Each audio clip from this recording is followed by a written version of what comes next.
Hey, everybody. Welcome to Starting a Counseling Practice podcast. Today, we're going to be diving in with an amazing therapist who's also a business consultant. And we're going to be diving into what happens when you have lost that initial joy in building your business and starting your practice, whether you're at the very beginning, whether you've been successful, whatever that looks like what happens when you feel numb and dead inside somewhere along the process of starting. Let's not mince words, Miranda. I mean, if you haven't felt that yet, sorry, listeners, to scare you, but at some point you're going to feel kind of numb and dead inside when it comes to building your business. So we have the amazing Allison for here today to dig in and share and have this conversation, this real life conversation about what, that's just real, because we've both been in business for, a few decades or what have you, about what that looks like and her expertise of how she kind of moves through that. Welcome, Allison. Thanks so much for having me. I'm happy to chat about this. Yes.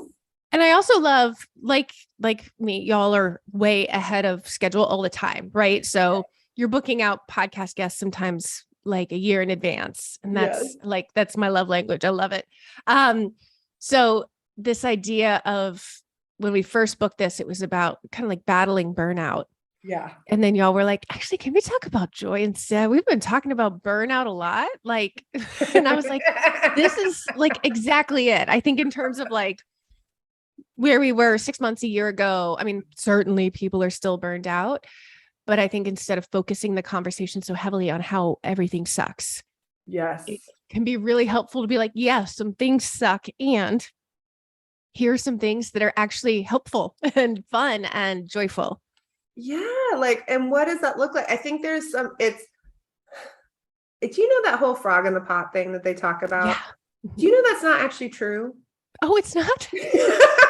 I'll believe anything, Miranda. You gotta cut down for me. So Kelly and I are actually we're almost done with writing a book about burnout. And one of our editors was like, that's not true, right? And we're like, no, we have no idea. We're like, that's like a hard science thing. Whoops. But there's something about this, I think and whatever we want to say it, when we've been in a certain mode of being for so long, it can start to feel so normalized. And it can even be I don't know if you've had this experience where you're like, oh, I didn't even realize that I had lost joy. I didn't even what does that look like and feel like? It's been a minute. And then you tap back into it and you're like, oh, damn, I forgot how good that felt. But it's sort of like this space of almost like the difference between I'm just trying to reduce the discomfort in my body versus how do I connect with the peace, the joy, this this warm feeling in my body. When is the last time that I felt like that? And what are those, how do I explore that as not just how do I reduce pain? Yes. Just suck a little less. It's how do I really connect in and let that feeling start to permeate and start to energize me? And maybe it could be a little easier. Yeah. It's almost like focusing on, what can I do that brings me joy? And instead of what you're saying of how do I make this suck less? Even just working towards joy is going to make it better. Even if you're not hitting joy, you're still on the path, you're on the way in a way that if we're mired in all the things about life or all the things about our practice that are hard or not joyful, we're not getting out of that. It just hanging out in that isn't moving us through it. And like you said, it's inevitable. You may be completely in love with your practice right this minute. And that's hopefully inevitable also. But there will be some times when you're like, oh, okay, I got to go to work. It's okay. Even when you have ideal clients, even when you have ideal schedules, even when you have ideal fees, that's normal. It's human. I think, and I'm still, I want to even challenge that idea too, of I've been really working through this idea of the working through of like not working so hard. Like when you said like working towards joy, right? Versus creating space for joy to like really be present. There's this, I've been doing this like retreat with a group of people like every 6 weeks. And this theme has come up of like, what if it could be easy? Yes. Like, what if, like, what if it could be easy? And I remember I was like working through it for like weeks. Like, what if it could be easy? What if it could be easy? What if it could be easy? Like, what would life look like? What would business look like? What relationships like? What if it could be easy? And then I was like getting a massage, and as I'm getting this massage, it's like, what if this could be easy? And then it pops up of it is easy. I love that. And Yes. my body, I'm just like gonna self-disclose, like I started shaking, like I was like cold. I'm on a massage table that's heated, and my body's like, I don't know how to take this in. It was literally like my body was like trying to like put the information and like install it, like, oh, it's easy. Not just, maybe it doesn't have to be hard. What if it could be easy? It is easy. And it was like I've spent my whole life really doing things for various reasons, right? I don't know about you. Like I worked full time while I went to school full time. Yep. Same. And then I worked full time in one job, and then I had a second job so I could gather hours as much as possible. Same. Then I got a third job, right? Where I was then teaching at night because, that seems important, especially since my spouse at the time was out of work. So instead of like letting him feel that pressure, I'm just going to let it up and take the thing on. Then I'm going to, I have now this other job that pays better. I have a side business. Now I'll have a second side business, right? Like here's this thing that I have like consistently created in my life versus like, hey, like it's easy. My body was actually like made to feel joy. Yes. And my body was made to be this like kind of antenna or beacon towards like, I'm here to help people. I'm here to provide healing. And we've had those experiences even in like clinical practice where like you're not working hard with the client, but it's just this easy thing where you feel like completely tuned in. And it's like, and you say something that like you could have said, like it's not magical, but like, that this is a thing that needs to be said, and it's magical in this moment to this one person. And it's just, oof. Absolutely. Yeah. And I think that that's everywhere in life. Like one of the things I ask myself, because like you, like I just overdid it. I did like the same, instead of teaching, I was bartending at night, but with the 2 clinical jobs. You got paid better than me, Allison. I did. I got paid better than you. I also got an outfit change in the middle of the day. It was great. Okay. I just for pause for a second. I love this idea too, that like, here I am sitting with my therapist, and then I go for a date and I'm like, is that my therapist at the bar? Like making me a drink? Like, what's happening right now? Hopefully not. I was always afraid that would happen, honestly. Yeah. So I think that there's this idea of like, look, if you work really hard, you will reap the benefits. Like you will be rewarded for your hard work. This like proletariat upbringing, I was raised by like working class parents. I didn't enter into situations as the most intelligent or as the one with the most money to invest or play with, but I could work the hell out of myself. And that's where I found my value. For years and years and years, until my body was like, no, you're not allowed to do that anymore. You got to stop. I used to break bones when I was overdoing it. Like my body would be like, here, I'm going to give you the flu. And I'd be like, yeah, I can still work with the flu. It's fine. And then I'd break my foot. I've broken my foot, literally always my left foot. So like 4 or 5 times. I've sprained my ankle, the same ankle, over 10 times. I lost count. Not in the same incidents. I never had both at once. So like my body would be like, yo, what you're doing is not right. And I'd be like, nah, fingers in my ears. So until like I just couldn't anymore, until my body just started shutting down. And then I started being like, okay, well, how do I, when my kids was chronically ill, and I was like, okay, I need to be willing to do less and make less next year, because I can't keep juggling everything. And, she was having like 5 medical appointments a week.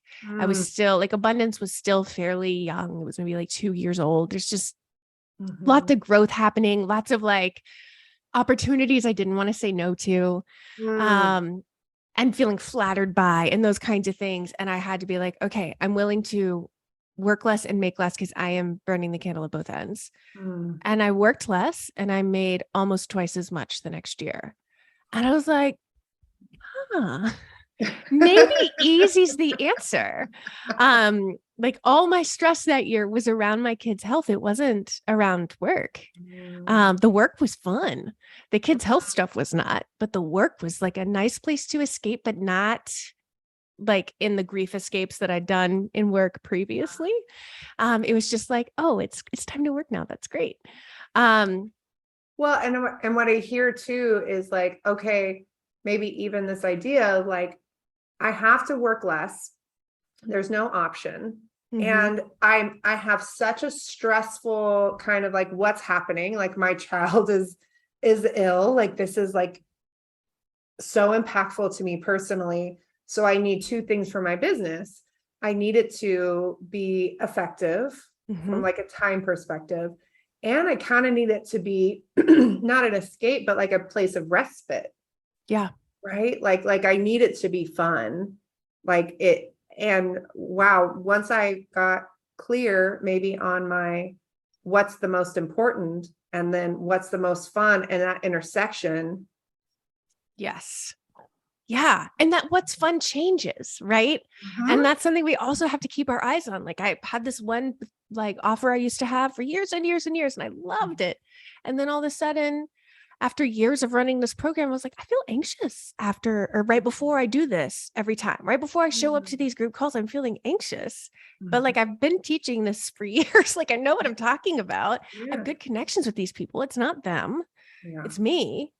And I ended up like retiring that product because I was like, I'm not joyful doing this anymore. And I don't want people to have a not joyful version of me when they're trying to change their work and their lives. Yes. So I wonder if we could kind of dive into like, what does joy feel like in your body? Maybe we can talk about this, because I think so many of us have gotten so disconnected from our body because what it feels like in our body is really uncomfortable.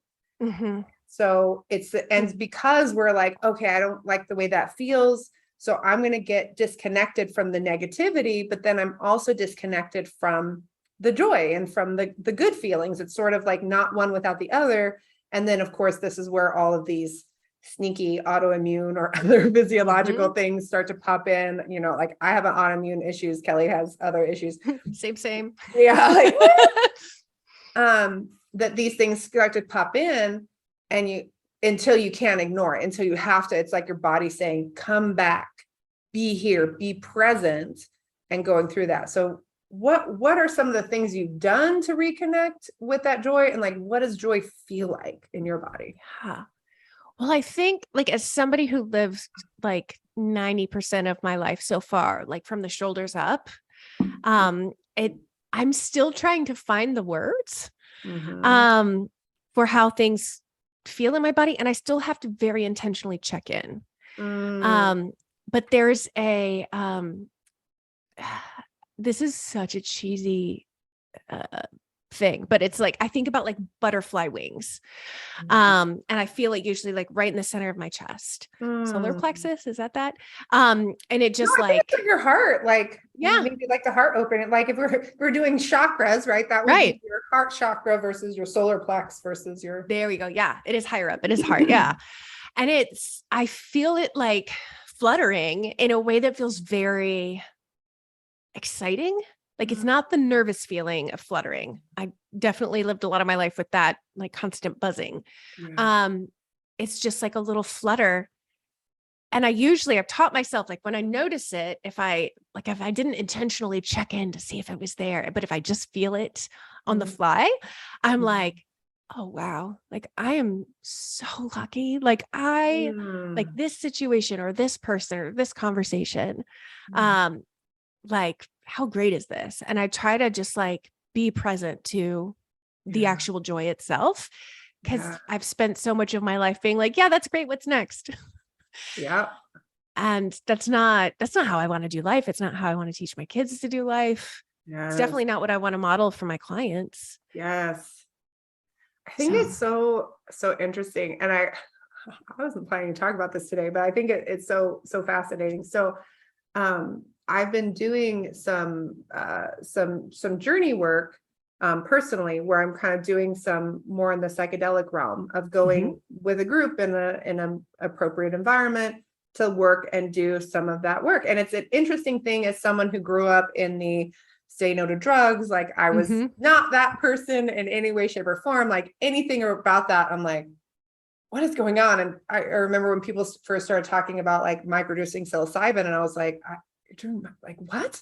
And they're like, and then you start going into the research and going like, oh, like this research is really great about this. And so I had this first experience, and it was this very kind of mild substance or what have you. It wasn't anything like out of my head or vomiting or anything like that, but very mild substance. And the next day I was like, when is the drugs gonna, when is the substance gonna wear off? And they were like, no, it's out of your system. I'm like, no, I still feel it. It's not out of my system. Like, I think I'm just sensitive to it. And they were like talking and exploring, and I remember they were like exploring, and they're like, honey, I think you're feeling you. Oh, wow. I think you're like I'm crying right now, but like, I truly had been so disconnected for so long that I didn't know what like me felt like. And it took a substance, which is, is maddening to me in some ways, but understandable, for me to kind of dismantle the pieces so that I could just feel what it feels like to be like present and connected. And I think for me, whether I call that joy or peacefulness or just like embodiment or what have you, like it took that for me to break through that barrier and to be connected in that way.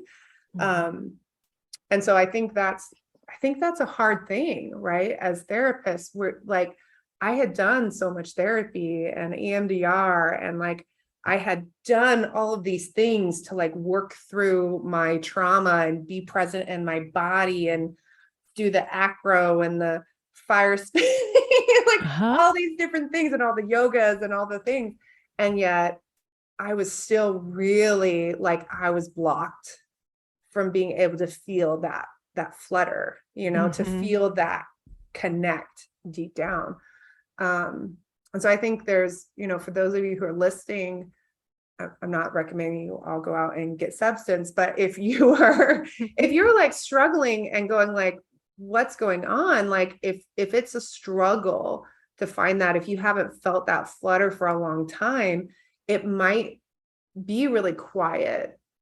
It might take a significant amount of stillness for you to reconnect with it. It might take some kind of an intervention, and even this place of like just knowing that it's there for you, right? And when it comes, if you push it away, I think it gets harder for the body to show up in that way. Yeah. When I think about how, like attracts like, you and I are very similar. Our audiences are very similar and have a lot of overlap, right? Yeah. And so probably people initially tuning into this podcast are like, all right, so give me the 5 steps. the 5 steps to joy in my practice. And I love that we're starting out with like, nah, you just got to be, and you got to feel, and you got to sense and slow down and be still and make space in a way that it can be pretty infuriating for those who want steps, myself included. Like I would love a step. But we can't get I'm like, I want a treatment plan. Like if I do 12 sessions of EMDR, right? I'm a trauma therapist, EMDR therapist, like just do this thing and like done. Right. It'd be really nice. And I think that there are some steps to joy. And in the training that I do for your community, we'll talk about some of the steps, but you can't access those until you've created space, until you've tapped in at least some. You don't have to do it perfectly, but until you've tapped into yourself, at least some. Yeah. And I think that place of, maybe it is like some stillness and meditation and thinking about that little person part of you, right? Mm-hmm. That like younger piece. And I think that's funny too, because I'd done some breath work and they kept talking about like the inner child stuff. And I was just like so disconnected from that idea. Like, I was just like, like, I don't know. Like, I don't get it. But what is that like, sort of like, where's that ease? Where's that way in? And I think too, which is interesting is like, I do think the experiencing joy, like it is made to be easy, but there are so many things that have happened to us in our lives that can be kind of blocks. And I know for me in particular, it has been delving into the things where it's like that icky thing that I'm trying to avoid is the thing that I needed to kind of move through in an easeful way to get into the joy, to kind of reconnect with my body, to kind of dismantle the things that have kind of been put in place to be protective of me, to even be protective of my joy. Right? Like, if I feel my joy and I'm in that place and then something hard happens or something painful happens, then I'm going to feel that a lot more intensely than if I'm feeling neutral or I'm feeling like fuck. And then, I'm not supposed to say that word, and then something bad happens and it's like, well, of course it did. Of course. Right. Versus like, if I'm in a place of like, this feels so good. And then something happens. It's like, I'm going to really feel that because even if let's say I'm at like so we want to rate things, right? Let's say I'm at a 7 of joy, right? And I move down to a 4, right? Versus if I'm sitting at a 4 and I move to a 3, or I moved to a 2, maybe I didn't have as much of a drop, right? I didn't feel like it was like, I feel worse ultimately, but I didn't feel the drop. Right. Like the roller coaster drop. I hate the roller coaster drop. Do you hate or do you love roller coasters, Allison? I mean, like I can dig a roller coaster. Okay. There's where if you like roller coasters, Allison's your girl. If you like water parks and water slides, I'm the person. Like, I'm like, put me in water and I'm good to go. But if it's like going on a thing and having the jump in the stomach, I'm like, oh my God. Yeah. So there's our difference. That, and when you were talking about like growing up in the just say no era, like despite Nancy's best efforts, I was like, I'll just say maybe, or it depends. I'll just say maybe. No, I'm telling you, Allison, like, I was after yoga and somebody was talking about, he just had his birthday, and a stranger, I had done yoga with this person, but I don't know him. I don't know his name. I'm friends with one of his ex-girlfriends at this point, but I wasn't at the time. Like, it's just one of those, like, this poor man ended up having this like impact on me where he literally was just like, no, I went and microdosed my friends and we hung out in the ocean. We microdosed mushrooms. And I was like, and I said something and he's like, well, have you looked at the research? And I was like, I don't know what you're talking about, which is just distressing, right? As a therapist. I mean, it wasn't your niche. It can be great with trauma, but that's not how you were serving people with trauma. No, it was not the thing. And so to kind of like dive into that experience and start to explore that and then the mix of the pandemic and such, and going like, oh, and then even getting connected in with like, oh, there's amazing therapists who've been doing great work in this area for a long time, and working on the legalization and creating outcomes for people. And it's a whole nother podcast episode, but yeah, really good stuff. Okay. So we talked about, hey, what does that feel like in your body? You talked about flutters in your chest. For me, I think the initial place that I felt it after that experience was definitely like down in my gut. And it feels like a particular, it's not butterfly wings as much for me, but it feels like a particular vibration. And that vibration will kind of go in different places. It could be from the top of my head and kind of down in these places. And it's really interesting how it will come up in different conversations with people, where it will seem like a very chill conversation, but it'll just be like, oh, this is important. Like the vibration comes in like, oh yeah, this is important, which is interesting too, because I remember feeling that when I first started doing therapy, and I felt bad about it, because sometimes what was coming up that I needed to say or do didn't feel in alignment with what the book said. Oh, yes. And so there was book. This damn book, right? So I remember having experiences of trying to like honor that and like navigate around it, or feeling shame, especially when something came out, like it came out. And then I was like, oh, like I didn't clear that. It just came out. And then of course, the next time the client would be like, oh my gosh, what you said, like that was exactly what I needed to hear. But I'm still like at odds that like, oh, but it was just this moment, this thingy, right? Yeah. So there's that piece of connecting. And then as you talked about, we're going to be August 3rd. We're going to be all coming together to dig into this with some more kind of steps. So what would you recommend in particular, if there's one thing that people could do between now and August 3rd to kind of prep themselves to be fully present for that experience? What would that one thing be? I would say looking at why being joyful feels like a risk for you. 'Cause I think it's a risk for most of us. Yeah. I know like all the stuff we're not present to that gets squashed down intentionally ends up squashing down joy too.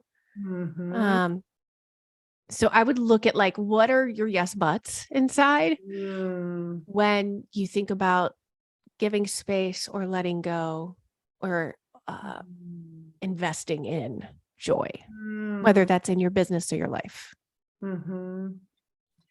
Yeah. See, I got that little vibration when you said the yes, but I was like, that feels really juicy to me.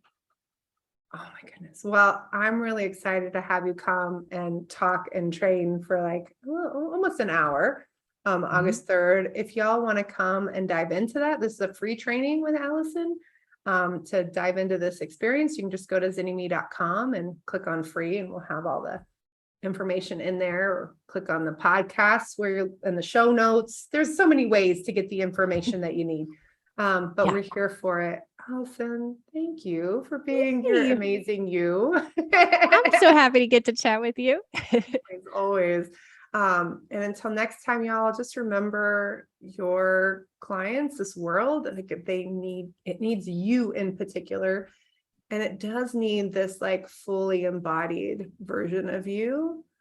And that's not just because like you get to feel that, not just because it helps others. You get to feel that because that's your birthright. And like that's what you're made to feel. Not just in service of others, but also in service of your own experience. And that's the reality, the embodied experience of what you were made for. So, yay! Next time, y'all.